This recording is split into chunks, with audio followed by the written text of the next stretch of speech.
favor of approving the agenda signify by saying aye. Aye. Opposed? Motion carries. Okay, now it's time for public comment. Those wishing to speak must state their name and address for the record. After they are acknowledged by the board chair, each person will be limited to 2 minutes to make his or her remarks. Speakers will address all comments to the board as a whole and not one individual commissioner. The board may not take action on an item presented during the public comment period unless the item is already on the agenda for action. When appropriate, the board may refer inquiries and items brought up during the public comment period to the county administrator for follow-up. Is there anyone wishing to make a public comment? Matt? My name is Matt Sennett, 2519 Stony Creek Drive, here this evening to represent myself and many residents in the North Country Estates area on the east side of town. Here speaking about the East Side Corridor this evening.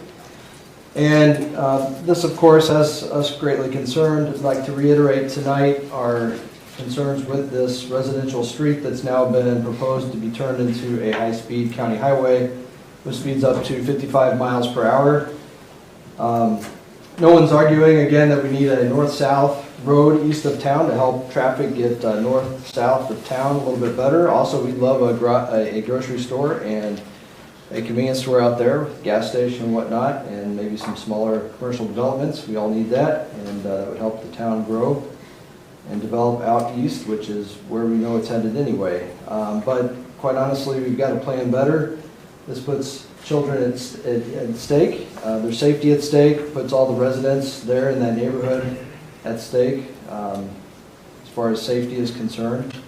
And it's going to be hard to attract people to that side of town and to buy houses in that neighborhood. It can be done safely, obviously, out of 34th Avenue, which is already a road, north-south road and right-of-way. It doesn't bisect farmlands in any weird way. And that's a solution, I think, that everybody wins as we develop the east side of town. I just got some pictures here that I just wanted to show you here tonight. And this is the first one showing my kids' playground. And you can see there that orange line is the edge of this road development. Again, it speeds up to 55 miles per hour, and here's where my kids play. Here is the space between this power line and the house is where this road would actually be. That's the edge of the road improvement. And then lastly, here's another house in the same neighborhood with distance less than, in some cases, 16 feet, 15 to 16 feet between the house and where the edge of this development would be, this county highway.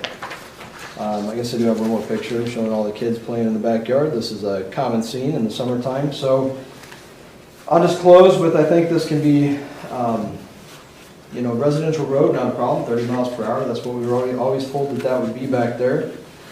But upgrading that to a county highway has us very concerned on that side of town. So I'll give these to you, and if you pass these around, you can see these pictures. Thank you. Thank you, ma'am. Is there anyone else wishing to speak? Melissa Zimmerman, 2525 Stony Creek Drive, also the East Side Corridor. Mr. Sennett's going to help me show the pictures that you guys have in front of you. 15 feet. Let's talk 15 feet. Today we have multiple houses within 15 feet of where this highway will be built in multiple existing subdivisions. 15 feet with 7 steps. At 55 miles per hour, it takes 6 seconds for you to stop your vehicle, and 300 feet in perfect conditions. 400 feet to stop a fully loaded semi.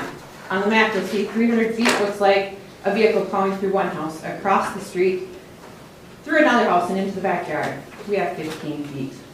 Today, my fire pit is 3 feet from this outlet. My children and dozens of others from the neighborhood play in this space.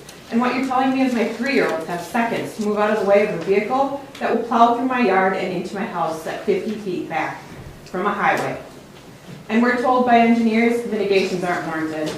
What you're planning to build is not only dangerous, it's deadly. This plan will result in death and destruction. We're not fighting progress, we're fighting for the lives of our loved ones. We're fighting for safety and security. Mitigations aren't enough at highway speeds at 15 feet. In 1993, we knew we needed space. In 1995, it was 800 feet of space. Today, we have 15 feet. Steele County zoning laws prevent building a house within 50 feet of right-of-ways, but we have 15 feet. There are reasons the MnDOT standard is 150-foot right-of-way with a 300-foot setback. Safety. Lower the speeds, they said. The minimum speed this classification of road could be is 45 miles per hour. That's still 300 feet to stop a semi or 200 to stop a vehicle, assuming the driver has good reaction time and is not a new driver going to and from high school. Lowering the speeds to 30 miles an hour is not only feasible with this road, it's not allowed. But even so, it takes 110 feet to stop a car at 30 miles per hour. Yes. We have 15 feet. What might cause an accident like this, you ask?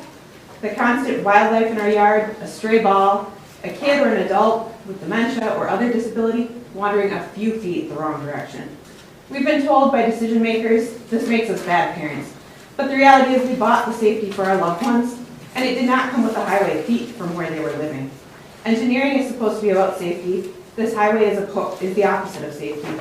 You are taking the safety from us by just considering building this highway within 15 feet of existing homes.